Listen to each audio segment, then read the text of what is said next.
and good evening. I'm Jeff Koinange, and this is Jeff Koinange live at the Villa Rosa Kempinski. And you know, if it's Wednesday, it's all about politics 101.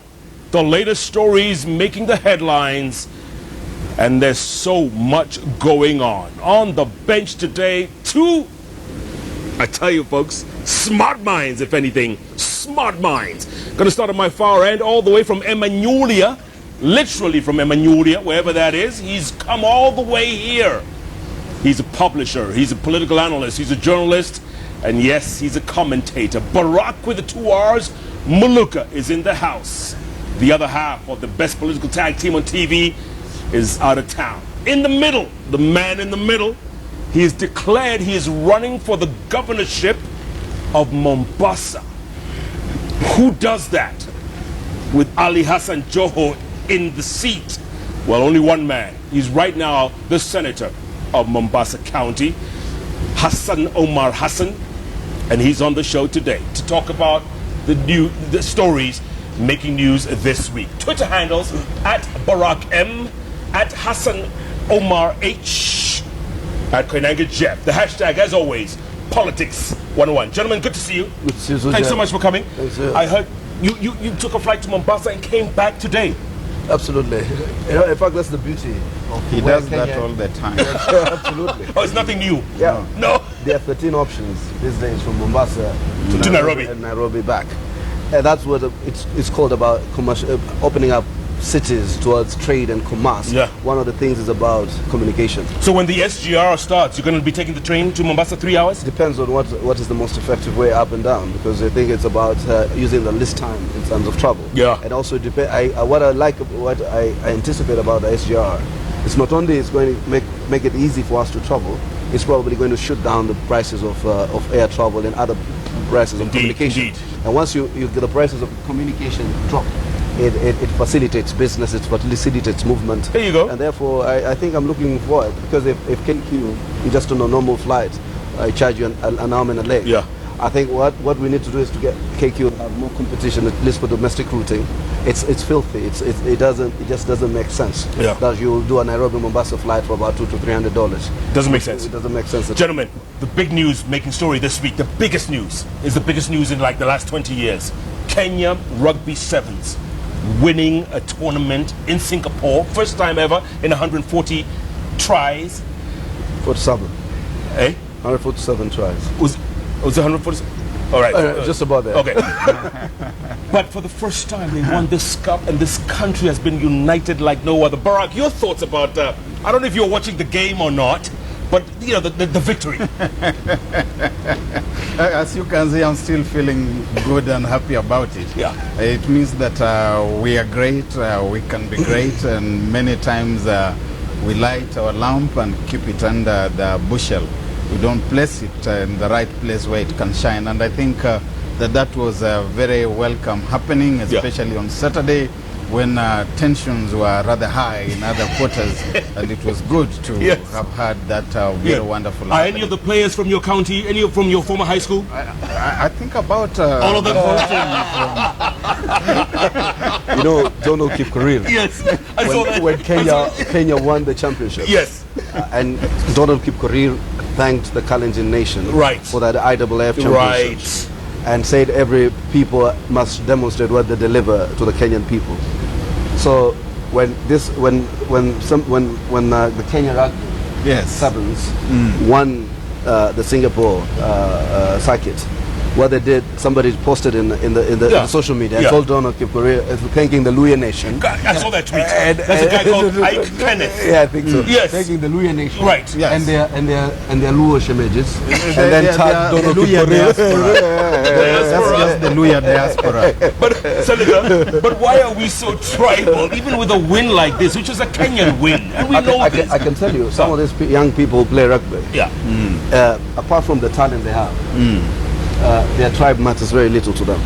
They are so integrated. They have lived certain, lives, and they feel Kenyan. Yeah. And that's why they were also proud, and you can tell in their passion. I came from a school, that's Lenana, You went to changes? Yeah, absolutely. Where rugby was a cult. Yes. So at that time I was there, it was more important to win a rugby match than to pass KCSE. What house were you in? I was in Kibaki. I think Thompson. Yeah, Block Thompson, 1. yes. Yeah, block 1. Is that right? Were you in changes? I know, my brother. My brother was in Lugard. Your brother was a privileged person.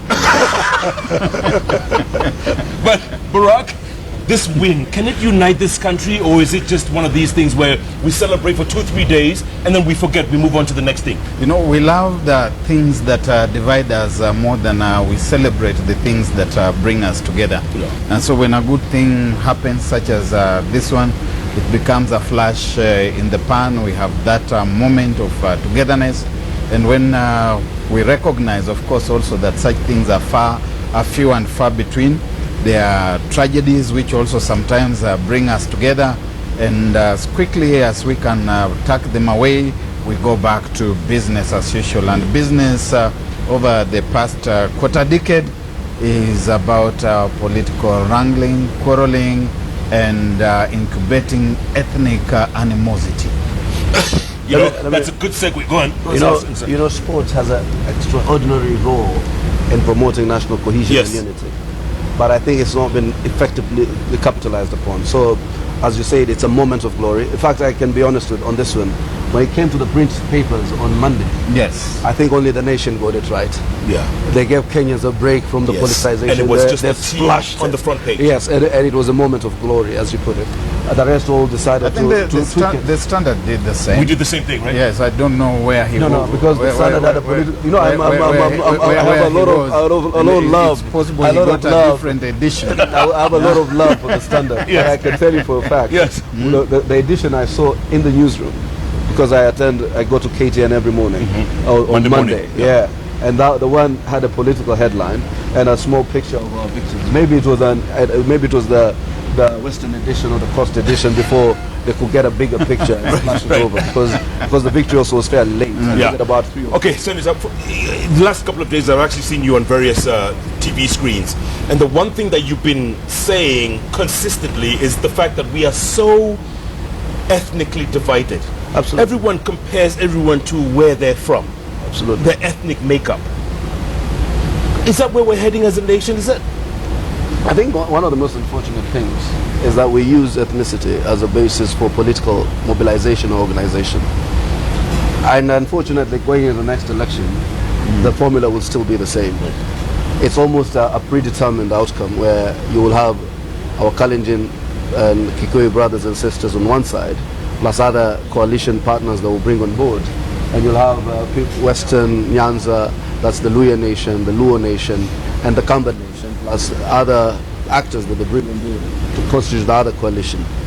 The way we can overcome ethnicity is once a coalition of this makeup comes in, then it is able to decimate ethnicity by ensuring that they demonstrate that it does not have to be a perversive quest for power.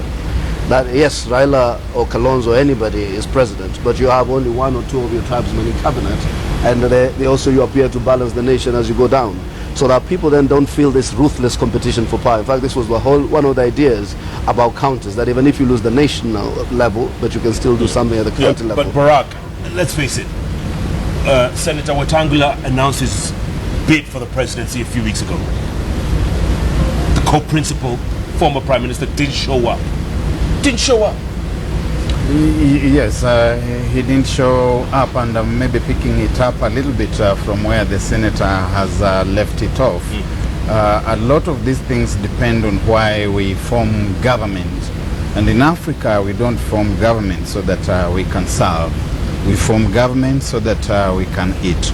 And it's going to require a whole change of mindset, perhaps a whole true generational change, because 2 years, 3 years ago, we thought that we were enjoying a generational change, and we did not. And so that remains. Wetangula goes to Kakamega, and you see that he meets a lot of resistance, and it's good that my brother, the senator, is here. Maybe he can give us a bit of internal perspective. From the outside where I am, I see that within that fraternity of theirs, there are those who think already that it is a decided issue. that the flag bearer is going to be the former Prime Minister, Raila Odinga, and that the other people are spoilers, and that the sooner they surrender ground to him and allow him to march to Jerusalem triumphantly, the better for everybody. And you see, this whole thing does not eventually work well at all for Wetangula, for Kalonzo, for Raila, for CORD. Our people in Emmanuel say that when Mother Hyena wants to eat baby hyena, she starts saying that this baby is smelling like a goat. And there's a sense in which they have come together and they have given birth to this which they call CORD. And at some point you feel like Mother Hyena has this feeling that baby hyena is starting to smell like a goat. Senator, before you answer, will Wetangula stay in court? He could bolt out. You know, politics is the art of the possible. It's going to depend on our political ramifications and dynamics as we move ahead. We Senator, don't know what's going to... Senator, you're smiling. You're smiling here. To happen. I saw the cylinder coming in. Five extinguishers on its way. Yes, so two things. One thing is, Operanya badly mishandled the pre-rally rhetoric. You're going to blame it on the governor? You see, what happens is, ultimately, based on that tension he created, whether the violence was opportunistic by a political foe, or it was organized internally, as Senator Halwale would like to suggest, but nonetheless, it gave rise to a theory or a narrative that CORD might be on course to destruction. But I can tell you that as a person who is one of the Secretary Generals of the three constituent parties, that these are things and challenges that come within any political outfit when we try to live together, particularly where the definitive unit is the quest for power. It becomes sometimes a very emotive and sometimes a very rigorous, kind of battle. By the way, internally. I didn't see you at that rally. I was at that rally. You went there? I was there with the Wiper party leader. In fact, Wiper was fairly well represented in that rally. And even after the tear gas, we were the ones who came back and continued to address the rally. And we felt extremely that we needed to share in solidarity, because Senator Wetangula did come to Kalonzo Musyoka's declaration in January of this year. So it is a question of reciprocity. And I recall in that declaration, when Kalonzo was making his declaration and Wiper was fronting him as the flag bearer, it was said that it was important for every party to strengthen its own unit. So were you disappointed when the former Prime Minister didn't show up? I did post my opinion to that effect, that I think the Prime Minister should have shown up, because it gave rise to this constant narrative. And I think in life, everybody does acknowledge, and what I found very magnanimous about him was to take responsibility and to almost issue some form of an apology. Senator Wetangula said that now it's all buried, because he did have a one-on-one with the Prime Minister, and the Prime Minister was remorseful of the fact that he did not attend that rally. That apology is what you consider too little, too late. A lot of damage is already done. In fact, you can see here a very clear script that ahead of that rally in Kakamega, there were already people going around, and I was personally present at a funeral in Butere, where a member of parliament stood up. Instead of condoling with bereaved, he started talking politics, and he told the people of Kakamega and the people of Butere that anybody coming around here posing and posturing as if he is trying to become president next year should forget that here in Kakamega we have our governor, who is also our president, and we don't want other presidents coming around here. And this president of ours is going to contest in 2022, which really means that that person speaking did not even have faith in the person that they were rooting for. And that person was Raila Odinga, whom they went on to say that this is the only known person. And a few days later, the governor told Kalonzo Musyoka, Moses Wetangula, to drop their bids. He said that they were flower girls, and that the only person who was really going to run for president, because he was the competent one, was Raila Odinga. And I think they should move away from this pretext and start accepting that there is a problem here, there is discord, in code, and that they need to address it. And you know, Jubilee is now on a roller coaster. And as I wrote a few weeks ago, that what we saw happening at The Hague was Titanic. It was an earthquake, and they need an earthquake of their own, within their fraternity. But you have to appreciate that our challenges are slightly dissimilar to that of Jubilee. The arena is the same. If we had, for instance, been able to capture state power, I think the matrix will have been almost self-propelling, because we'll have had a clear commitment that after the president, the deputy will take over, and that's what, in fact, that's the script that's playing out for Jubilee. So their dynamics are far much easier. But I can tell you for a fact, it is well within the expression of Oprah, you know, to vote for the party, his party leader, and every other person is voting for their party leaders, so that we can all. But this is healthy code competition, and code is a party that also must demonstrate, or a coalition that must demonstrate that there's healthy internal competition. Okay, is Raila the front runner? Let's face it, is he the front runner? You see, it's not in doubt. Even when polls are published, whether you believe them or not, it puts him as a person who is nearest to beating Uhuru Kenyatta. But we believe that as a unit, code as a unit, whoever the code fraternity will pick on. But who believes polls these days? I think even though you might not believe them, you must allow it to guide you. So you might, some of these polls are even commissioned privately, and you see certain trends that are almost consistent. So for me, what I know is that you can still, as Raila Odinga, elect to say Tosha to Kalonzo Musyoka, or for that matter, Wetangula, and that you bring in the same force and momentum to usher that person into presidency. So the team you have right now, can they beat Jubilee? Can they beat Jubilee today? We will beat them in a fair contest. For us, there is the kind of reforms that we're asking about, institutional reforms, like the reform of the IBC. When you go into an election with an umpire who's playing for one of the sides, then you then have questions about the credibility of the electoral outcome. You're short 1 million votes. We're not short 1 million votes. I think that's the perception created by one of the person who follows 6 of us on Twitter. Mutai Nguni only follows 6 people. Yes, and you and I are 2 of that. So Mutai has created this theory about tyranny of numbers, and everybody now tends to make it to give us figures that appear impossible for a code victory. But I think if we are able to whip up turnout, if we are able to get our acts right in terms of the registration of voters, that strategies,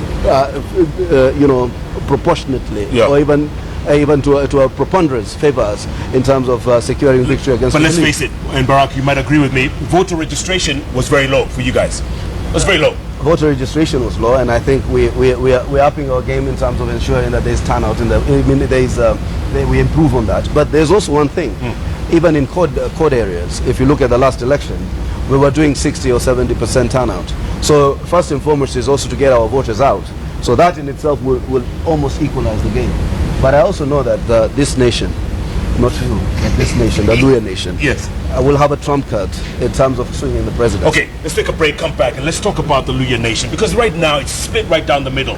Where to us one side, there's my DVD, you guys are scatter. And there's also Barrack on one side. Barrack Muluka. And also, let's talk about Afraha, gentlemen. Afraha, let's not forget. And you guys had a parallel meeting. Yes, were you there? I didn't manage to attend that particular one, but shall be attending subsequent ones. Are you still running for governor? I am running for governor of Mombasa County. You're going to take out Ali Hassan Joho? If we don't take him out, there will be nothing to run for in 2022. Some of us created a cautious distance almost 2 years ago, having acknowledged that this country is being run down. So I think it's important that in 2022 we still have a county. So if we another 5 years, there will be no need for anybody to run for governor, because there will be no county left. Somebody say, oh my! Barrack Muluka, Senator Hassan Omar Hassan, both of them in the house today. We're talking Politics 101, the stories making the news this week. Jeff Koinange live at the Villa Rosa Kempinski takes a quick break. Back, plenty more ahead. Don't even think of touching that remote control, because you know we are back in a moment.